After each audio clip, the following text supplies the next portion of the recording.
Honorable Mr. Nelson Mandela ji once said, to deny people their human rights is to challenge their very humanity.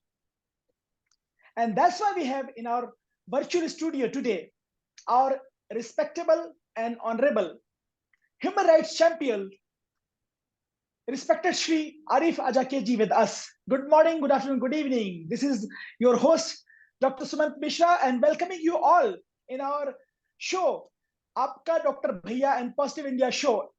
Welcome, Sir Ji. We all welcome you in our virtual studio. Namaskar, Sir Ji. Namaskar. Thank you very much, Dr. Ji. So, our brothers and sisters, our friends and colleagues, today's video is very interesting because we are introducing you to respected Shri Arif Aajakia ji, a leader with Indian ancestry, born in Pakistan, human rights champion, an ex-mayor of Karachi province of Pakistan, with French nationality and currently based in UK and doing his utmost best to raise awareness about human rights violations and minority rights violations, especially in Pakistan. We have watched many of his videos speaking with brash and bold statements. Namaste and welcome to our channel. Now, brief background about our respected Mr. Shri Arif ji. He's a remarkable individual with a truly international background, born and in Pakistan and holds French citizenship and currently residing in United Kingdom with Indian origin. Shri Arif Aajakia's roots trace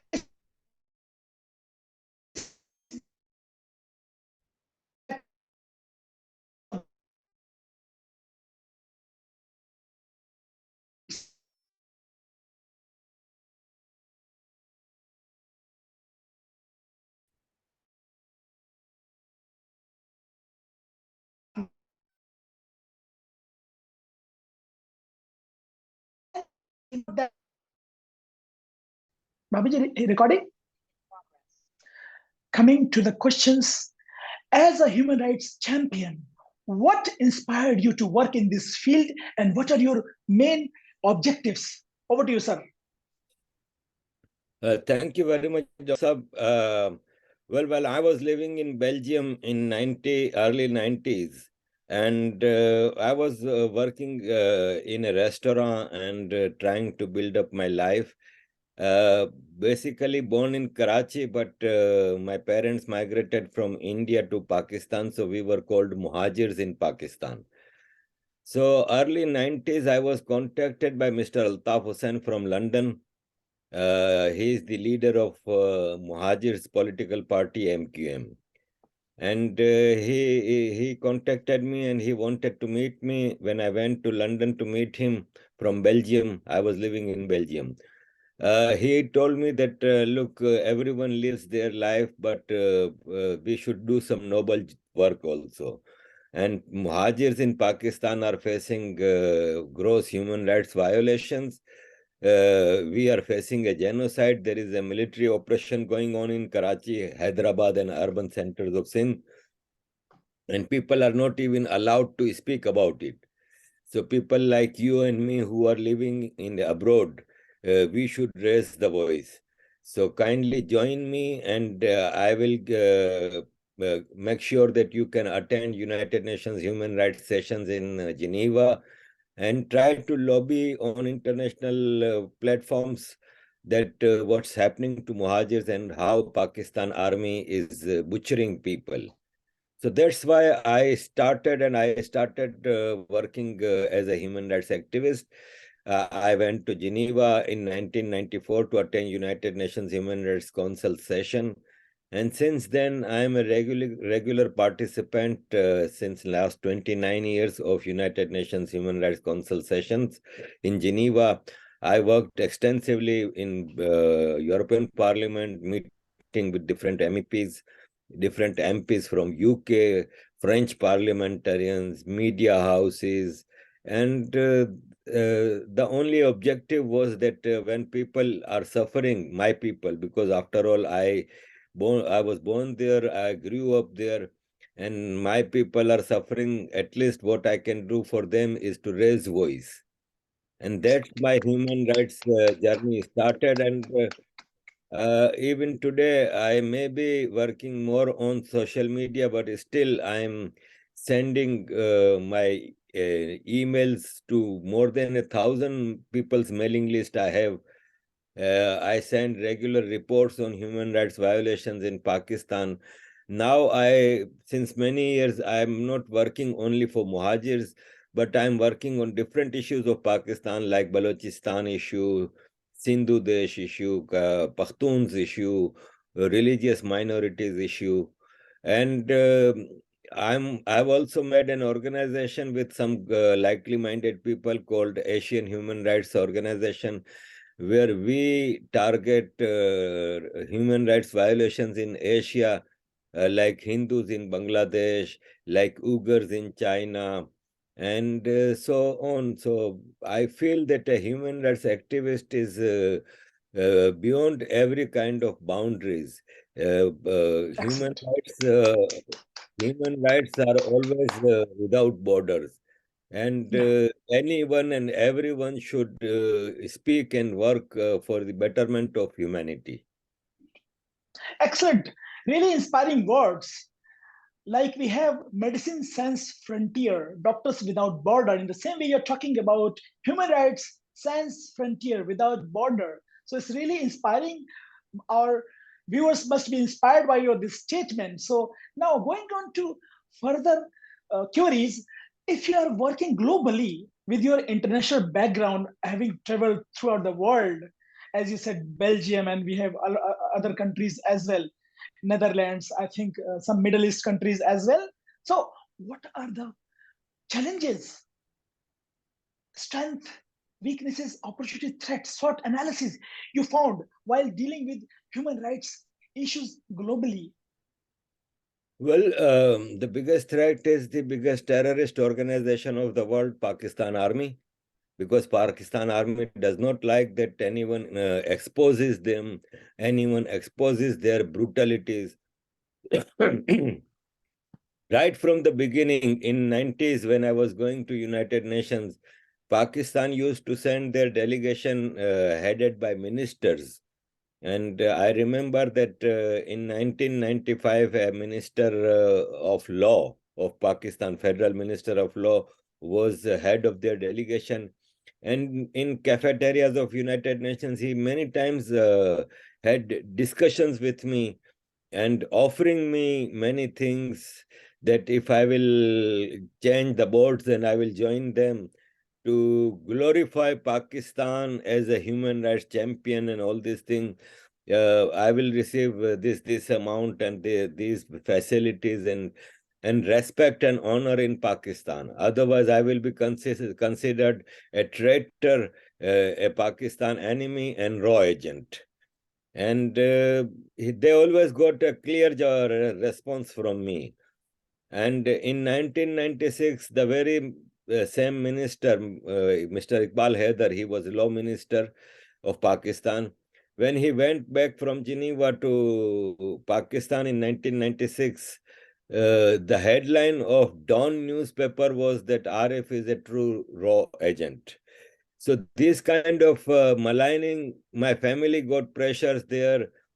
And since I am on YouTube and social media, at that time, there was a limited exposure. Only Yeah, you take a speech in a council hall, and or we yeah, meet an MEP, and there was no social media, there was no internet in 90s, and then when yeah, internet was there, there was no spread of things, so people did not know what I'm doing.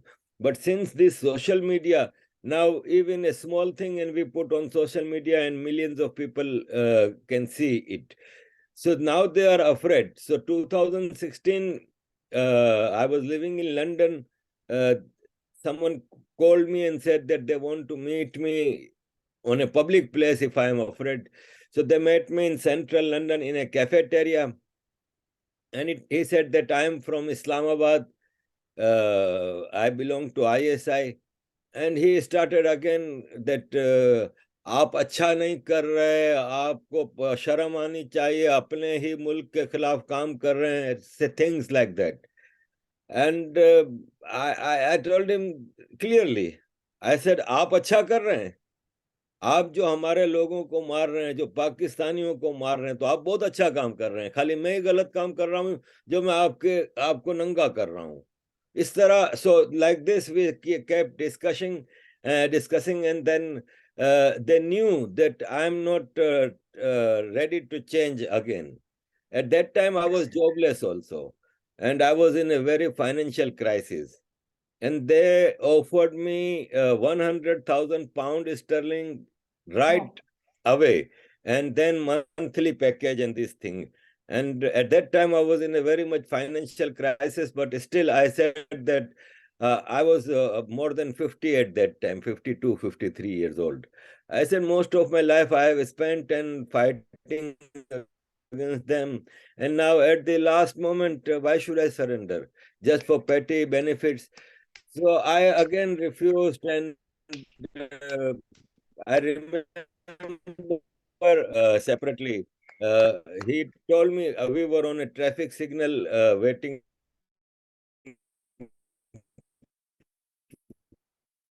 to open to cross this road, and he said, आप अच्छा नहीं कर रहे, और हमें इस तरह की बातें सुनने की आदत नहीं है. Wow. तो आई टोल्ड हिम दैट, भाई साहब आप शायद गलत फहमी में है कि हम इस वक्त इस्लामाबाद में नहीं है, हम लंदन में हैं. मैं यहाँ पे सिटीजन हूँ, यहाँ का यूरोपियन सिटीजन हूँ, और आप यहाँ पे एक डिप्लोमेट हैं जिनको इजाजत नहीं है कि आप यूरोपियन सिटीजन से इस तरह पाक मिलें. तो खतरे में आप हैं, मैं नहीं हूँ. और बाकी पाकिस्तान में जिसको जो करना है आप कर लें, मेरे फैमिली में से, मेरे रिश्तेदारों में से. तो या there are many threats coming in, many regular basis. We get emails, Facebook messages, Twitter private messages threatening. For example, recently I received a message from someone. He said that Mujahideen Bradford से London पहुंचने वाले हैं और तेरी खैर नहीं है, और तेरी बीवी को हम ये करेंगे, तेरी बेटी को ये करेंगे, और ये वो. So yeah, these things are part and parcel. What this is modus operandi of terrorists always. And Pakistan is the biggest terrorist exporter of terrorists, creates biggest terrorists in the world. Pakistan army is a supporter and nurture of terrorism, global terrorism. So what do you expect from them? These kind of things. So big statement coming from you with your own live experiences from the past. Pakistan army is nurturing terrorism. Now, how does your work relate to the Universal Declaration of Human Rights? And what are some of the key articles that you focus on? Well, first of all, when you said that I gave a statement that Pakistan is nurturing terrorism, it's not only me. There are global reports on it. Even sitting Secretary of State of United States, Hillary Clinton, in Islamabad, when she was on visit to Pakistan, she said to Pakistan that when you create snakes in your backyard and you expect that they will bite only neighbors, that's foolish. So even Hillary Clinton said, and who does not know where Osama bin Laden was? Most of the Al Qaeda Yeah, and global most wanted terrorists were arrested or killed by United States in Pakistan. Ayman al Zawahiri, Mullah Umar, Abu Faraj al Libi, Abu Zubaydah, Khalid Sheikh Umar, you name it, all the list, they were either arrested from Pakistan and killed in Pakistan. And even today, the most recognized terrorists of the world, Hafiz Saeed, Masood Azhar, Dawood Ibrahim, Chawla, they all are wanted by United Nations, by United States, by India, but they are living in Pakistan under the umbrella of ISI. So there are vast numbers of reports and authentic proofs that Pakistan is the hub of global terrorism. Now, my goal is basically to start with is that Pakistan starts respecting not only human rights of its own people, but neighbors also. Because Pakistan is violating the human rights of its own people. It started in 1960s when they were committing genocide and mass rape of Bengali people who were Pakistanis at Yeah, that time. yeah, And finally, in 1971, Bengalis got their own country, creating East Pakistan as Bangladesh. And in remaining Pakistan, there is a military operation going on in Balochistan since last 50 years, more than 50 years. And gross human rights violations are committed by Pakistan Army in Balochistan. Then Sindhis are also asking for their independence as a Sindhu Desh. And being from Sindh, I support this movement. And Pakhtuns are one of the most unluckiest people because they were created as a terrorist. Pakistan army created terrorists within Pakhtuns like Taliban and all these things. And the victim of terrorism in Afghanistan and KPK province of Pakistan were also Pakhtuns. And then Pakistan army used to have operations like one is going on right now. Military operations in Pakhtun areas, again victim was Pakhtuns. So Pakhtuns were facing genocide or atrocities from three quarters. They were branded as international terrorists, and Pakhtun dress and Pakhtun attire. Whenever we see, we feel that it is a terrorist. So Pakhtuns are fighting for their struggle. Otherwise, these were the Pakhtuns in British India. They were led by Bacha Khan, Khan Abdul Ghaffar Khan. He was called Saradi Gandhi, and he yeah. was a peaceful, non-violent person. Yeah. Still, Pakhtuns have faced these things. So I think my target is for the moment, and what I feel that the only solution for global peace, for regional peace, and for the peace and dignity of Pakistan is the only solution is disintegration of Pakistan. Pakistan should be divided into four provinces, four countries, independent state of Balochistan, independent state of Sindhu Desh, and Pakhtuns should be allowed to decide their fate. Either they want to join Greater Afghanistan or they want an independent Pakhtunistan. And Punjab should remain an independent state, only Punjab.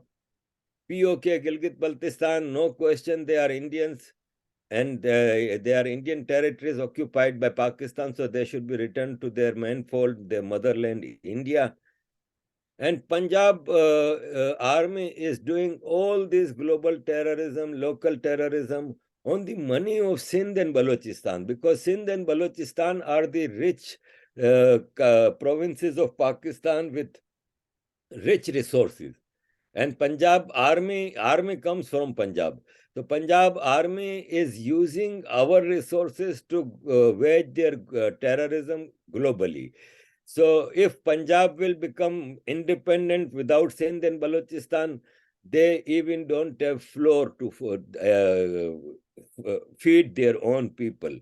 So I Yeah. think independent Punjab, landlocked without any sea, without any navy, it will be a wonderful thing for the region. Afghanistan and India are the biggest victim of Pakistan's terrorism. So disintegration of Pakistan will bring peace and harmony in the region. Excellent thoughts for our viewers. Now, we are talking about India now. India's old tradition, old culture, and the Vasudhaiva Kutumbakam world is a family theory. Now we have seen it during COVID-19 pandemic. We have seen India helping the whole world, and we have seen COVID-19 doesn't know barriers, so it affected all throughout the world. Now, if you talk about human rights, if all these political, geographical, social, economic constraints are there, So, what do you suggest? What's your opinion to the world to guide them how to collaborate for human rights issues and some of the best practices in doing that? Well, my love for India is not only because it is my ancestral place. It is not only because my parents and above them for thousands of years we were born there, we were living there. It is not because India is in my DNA, but it is because it is a great cultural background. It is the great society. It is the great teaching of Sanatana, which can bring peace everywhere. Now, you said what should the international thing should do? I think India has never invaded any other country. India has never looked with malintention to other countries, even its neighbors. India had a great opportunity in 1971 to grab East Pakistan and make it part of, although it was historically India's part, it was part of Bengal. And India had a great opportunity because Bengalis were supported by India to gain independence. India could include Bangladesh into their West Bengal province, but India did not because India always respected international law, international boundaries, international agreements, all these things. You can see that Pakistan is waging terrorism in Punjab of India, in Kashmir of India, yet India is not even supporting a genuine independence movement of Balochistan. You will find all Kashmiri terrorists coming from Pakistan, all Khalistani terrorists coming and supported by Pakistan, but you will not see a single Indian raw person in Balochistan. So India has always been a respectable country. Then India is the oldest civilization. India has a rich history and a rich civilization. When there were no schools in the world, there were universities in India. And India was a center of wisdom globally. People were coming for education here. It is the invasion of 1,000 years that India's potential was killed. Now, again, the very same India is emerging on the global scenario. Everyone is looking at India, and when we see a global propaganda against India, Hinduism, we never heard word Hindutva extremism before 3 or 4 years. Suddenly it has become a global phenomena that there is Hindutva extremism and Hindu terrorism, and Modi is a divisive leader and this and that. Before 3 4 years, we never. Why suddenly a propaganda? Because they are afraid that the historical potential of India has come back. It needs only one leader. You started your program with a quote from Nelson Mandela. Nelson Mandela was a leader. He changed the history of South Africa. And you need a leader, one leader, and you change course of history. So Modi ji is a great leader, and he has changed India's way of thinking of Indians. India is approaching on international levels with dignity. For example, Russia and Ukraine war, everyone is saying India can stop it. India can stop it. But there were so many wars before Modi ji before Modi ji's period. Never anyone said that India can stop Iraq-Iran war or India can stop America-Iraq war or Afghanistan or so, because they never thought that. They said that India is a killed potential, and no. There are dynastic politics in India. There are vested interest of politicians, this and that. But now they know that there is a selfless leadership there. It is taking the country to new heights. So India should be an example for world. First of all, be at peace with your neighbor.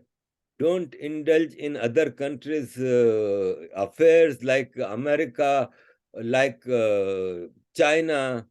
Now, you see, if you go to recent history, before 75 years, the biggest country on earth was India. British India was so big that Burma was in India, Sri Lanka was in India, Nepal, Bhutan, today's Pakistan, Bangladesh. This was one India. Now, today, it is half remaining. And there are so many countries carved from this great country. So, India, in spite of occupying other people's land, India has given its own land. While China, before 75 years, China was not what it is today. Uyghur, which was called East Turkestan, was not part of China. Tibet was not part of China. Upper Mongolia was not part of China. China has occupied lands. America has waged war on earth in almost in every country. There were 200 military interventions by United States in last 100 years. On average, two per. So the world should take example from India. They don't interfere, don't try to occupy other lands, don't indulge in other countries' affairs, don't bring your brand of democracy and human rights to other countries while you don't respect your own people's rights of human rights and civil rights, political rights, economic, social, cultural rights. They don't. We see black rights movement in America. We see the miserable situation of Hispanics, original inhabitants of America, the Indians, red Indians they call, the blacks, the Asians. They don't have equal rights there. So this is my point that India should be an example. As you mentioned, during the COVID, the global pharmaceutical companies, their target was to make vaccine, to make kits and protective things and make billions of dollars. But what India was doing was supplying protective kits and protective sanitizers and masks and kits and tests free of cost to poor countries. India supplied millions or hundreds of millions of doses of vaccine free of cost to poor countries, while global pharmaceutical companies like Pfizer and Moderna, they were making billions of dollars out of it. So the best way to go for the world is to look at India, look at history of India, look at the leaders. I would not call them religious persons, because then it becomes that you are preaching a religion. They were leaders, Lord Rama, Lord Krishna, Mahabharata, Ramayana. They are epic examples of how civilization should work. Thank you very much. Now, because you are a human rights champion and you are talking about India, all the concepts, and I have studied in depth. Now, the recent controversy, one of the gangster, Atiq Ahmed, who had approximately 160 cases, including murder on him, connection with ISI, terrorism, and many things, connection with D gang, Dawood gang. His murder, shoot, this is one of the gun violence, and we have seen many gun violence cases in USA and UK. Now the opposition parties and many of those who are talking against India, they started all of a sudden coming out and accusing the Indian government or the Uttar Pradesh government about failure on the human rights or bullying tactics. And also Atiq's son, gangster Asad's encounter. They have raised questions on the governing abilities. What is your take on this? And do you think this is a violation of human rights? And what do you say to the current UP government, Mananiya respected Shri Yogi ji? Well, Yogi ji is an adarsh. I have heard voices from other states of India that we want Yogi ji to be our chief minister. Yogi ji is an adarsh. He has changed the course of UP. UP is becoming for very big economy.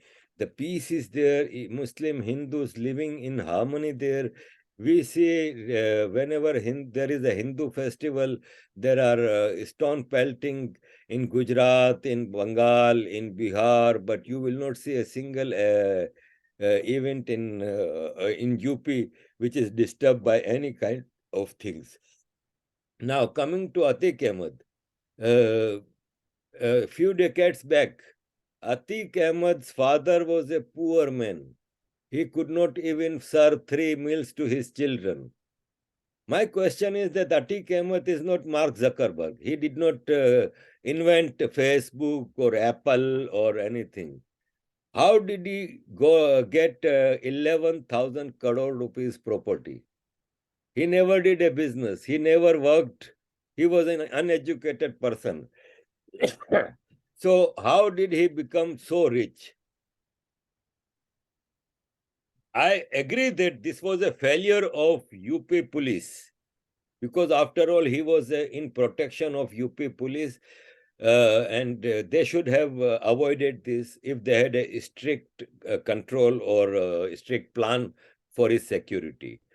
There can be many questions on the security failure, but one thing everyone should remember, that whenever there is a murder, the investigation team's first target is that who gets benefit of this murder.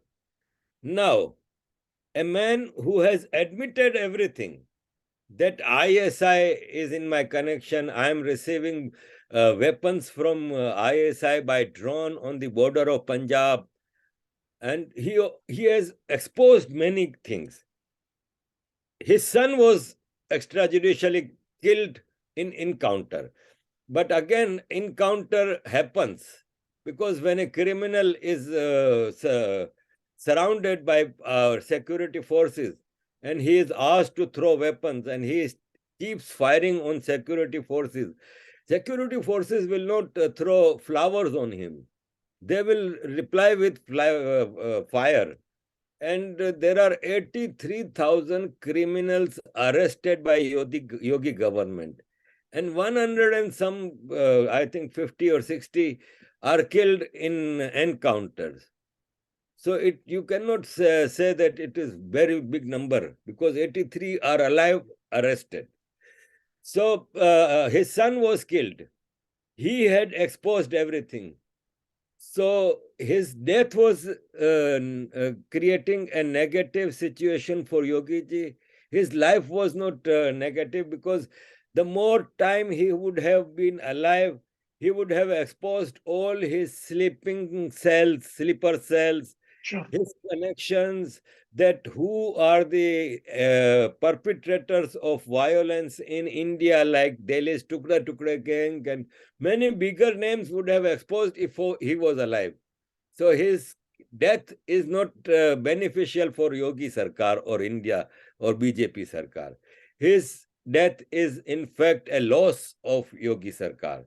While his death is beneficial for ISI, for Samajwadi Party and Akhilesh Yadav, because he was exposing everything. And the more he would have been alive, the more he would have exposed them. So basically, when you think logically, I think the benefactor is Pakistan's ISI, Akhilesh Yadav, and so on, and Avesi also. So I think it is a clear case.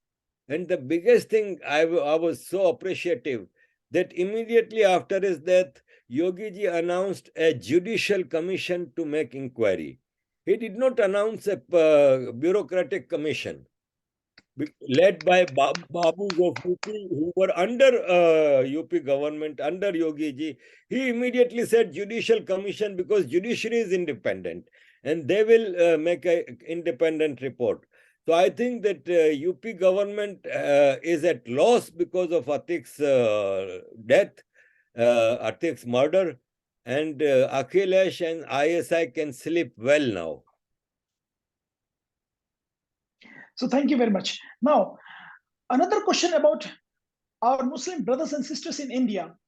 How do you see their growth under the current regime of our respected Honorable Prime Minister Shri Narendra Modi ji, who is the world's popular leader due to his excellent efforts?